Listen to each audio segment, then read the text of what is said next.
हम तो मजाक में भी किसी को दर्द देने से डरते हैं। हम तो मजाक में भी किसी को दर्द देने से डरते हैं। न जाने लोग कैसे सोच समझकर दिलों से खेल जाया करते हैं। सोच समझकर दिलों से खेल जाया करते हैं। नमस्कार दोस्तों, कहिए कैसे हैं आप सब। उम्मीद करती हूँ आप सब बहुत अच्छे होंगे। आपकी अपनी पसंदीदा कहानी में आपका स्वागत है।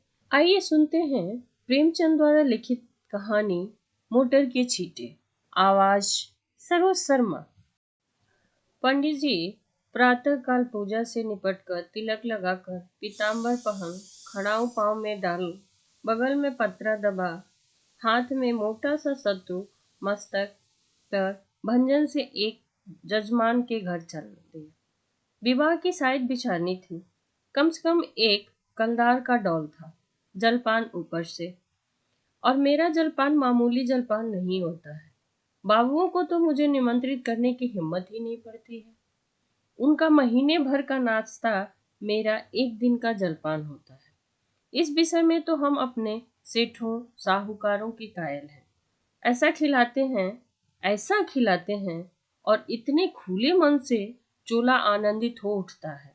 जजमान का दिल देखकर ही मैं उनका निमंत्रण स्वीकार करता हूँ। खिलाते समय किसी ने रोनी सूरत बनाई और मेरा क्षुधा गायब हुई। रोकर किसी ने खिलाया तो क्या ऐसा खिलाना।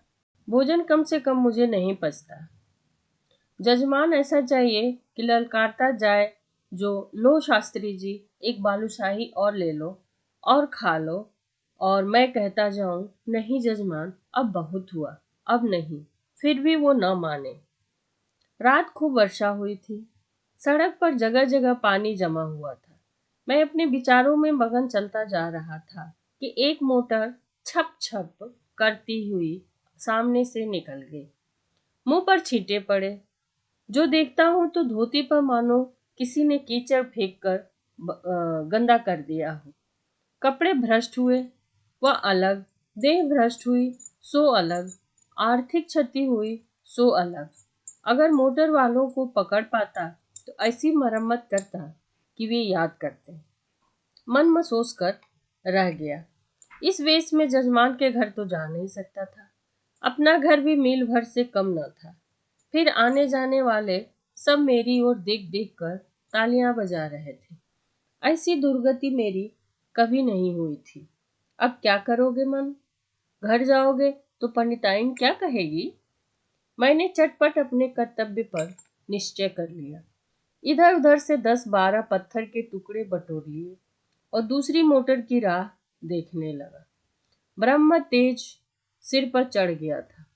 अभी 10 मिनट भी गुजरे ही होंगे कि एक मोटर आती हुई दिखाई दी। ओहो, ये तो वही मोटर है।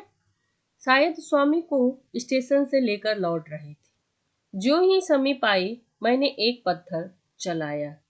भरपूर जोर लगाकर चलाया था। साहब की टोपी उड़कर सड़क के उस बाजू पर जा गिरी। मोटर की चाल धीमी हुई। मैंने दूसरा फेंक दिया। खिड़की के शीशे चूर चूर हो गए और एक टुकड़ा साहब बहादुर के गाल में भी लगा। खून बहने लगा। मोटर रुकी और साहब उतर कर मेरी तरफ आए और घूंसा तान कर बोले, सुअर, हम तुमको पुलिस में दे देगा।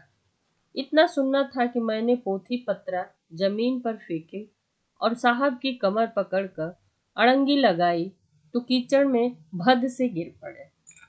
मैंने चट सवारी गांठी और गर्दन पर एक 25 रद्दे तवा तोड़ जमाए कि साहब चौंधी आ गए।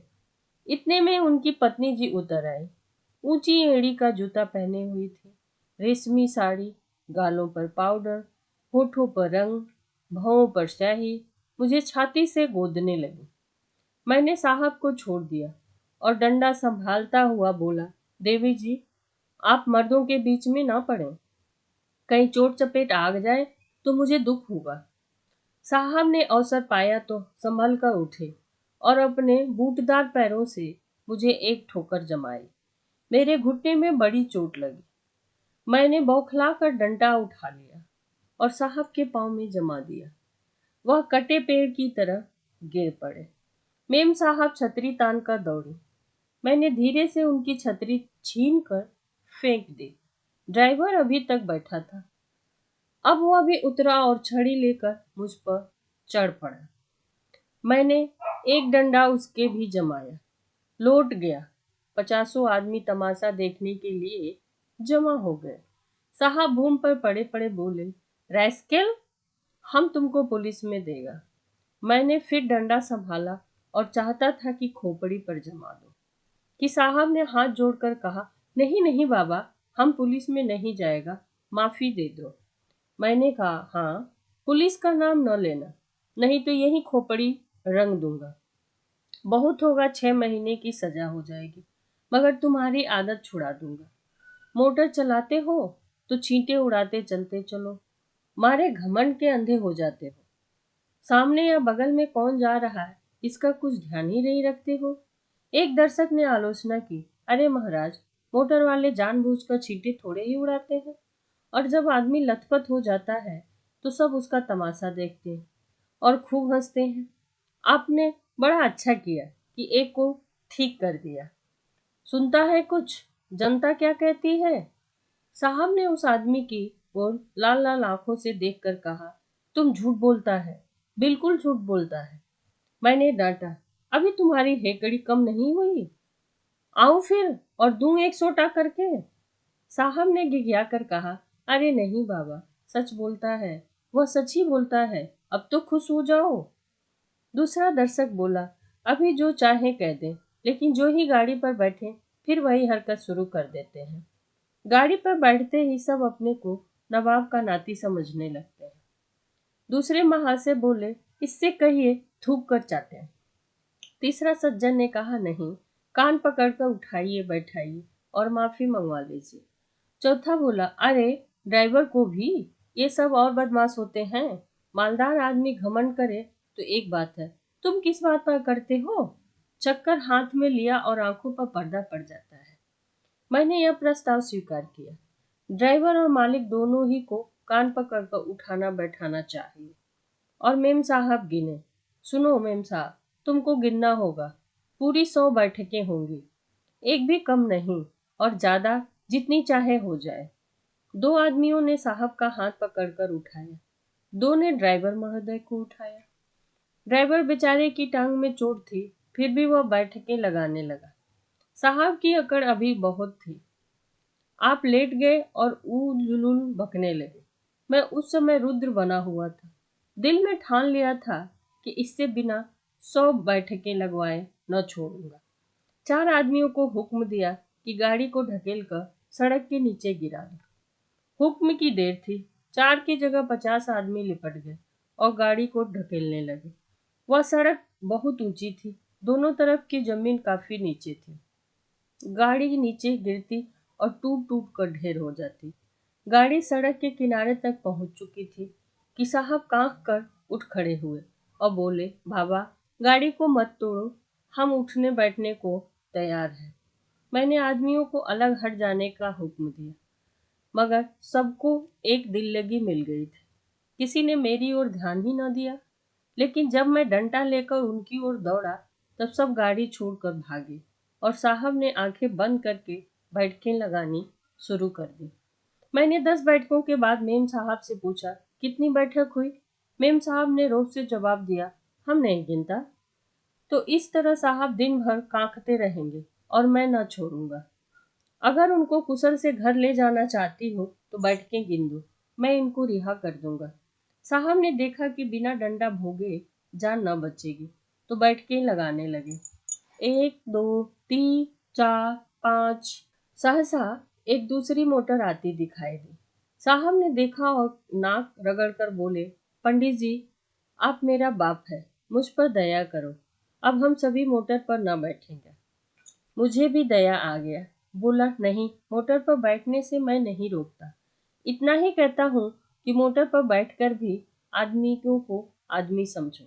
दूसरी गाड़ी तेज चली आती थी। मैंने इशारा किया। सब आदमियों ने 2-2 पत्थर उठा लिए। उस गाड़ी का मालिक स्वयं ड्राइव कर रहा था। गाड़ी धीमी करके धीरे से सड़क जाना चाहता था कि मैंने बढ़कर उसके दोनों कान पकड़े और खूब जोर से हिलाकर और दोनों गालों पर एक एक पटाखा देकर बोला, गाड़ी से छींटा न उठाया करो, समझे, चुपके से चले जाओ। यह महोदय बकझक तो करते रहे, मगर 100 आदमियों को पत्थर लिए खड़ा देखा तो बिना कान पूंछ हिलाए आगे धीरे से चला गया। उसके जाने के 1 ही मिनट बाद दूसरी गाड़ी आई। मैंने 50 आदमियों को राह रोक लेने को हुक्म दिया। गाड़ी रुक गई। मैंने उन्हें भी 4 पड़ाके देकर विदा किया, मगर यह बेचारे भले आदमी थे, मजे से चांटे खाकर आगे बढ़े गए। सहसा एक आदमी ने कहा, पुलिस आ रही है, और सबके सब फुर्र हो गए। मैं भी सड़क के नीचे उतर गया और एक गली में घुसकर गायब हो गया। धन्यवाद दोस्तों, ये थी प्रेमचंद जी के समय की एक ऐसी कहानी जिस समय गाड़ियां बहुत कम हुआ करती थी और सड़कें पक्की नहीं होती थी, मिट्टियों की होती थी, तो बारिश के समय में गीली हो जाती थी और आने जाने पे पानी बहुत तेज से बगल वाले लोग जो जा रहे हैं उनके ऊपर गाड़ी से चली जाती थी। कई बार तो ऐसा होता था कि जिस तरह से पंडित जी के कपड़े गाड़ी के छींटे से गंदे हो गए, उसी तरह ऑफिस जाने वाले या बच्चे स्कूल जा रहे हैं उनके कपड़े भी ऐसे ही गंदे हो जाते थे। पर हम बच्चे अपने बचपन में हम जाएं तो हम लोग जब बच्चे थे तो उस समय हम लोग इसको बहुत मस्ती में लिया करते थे। बारिश के समय में जहाँ जहाँ गड्ढे होते थे, पानी थोड़ा बहुत लगी रहती थी, तो उसमें हम लोग पैरों से खूब छपाक छपाक करके खेलते और बहुत मजा आता था।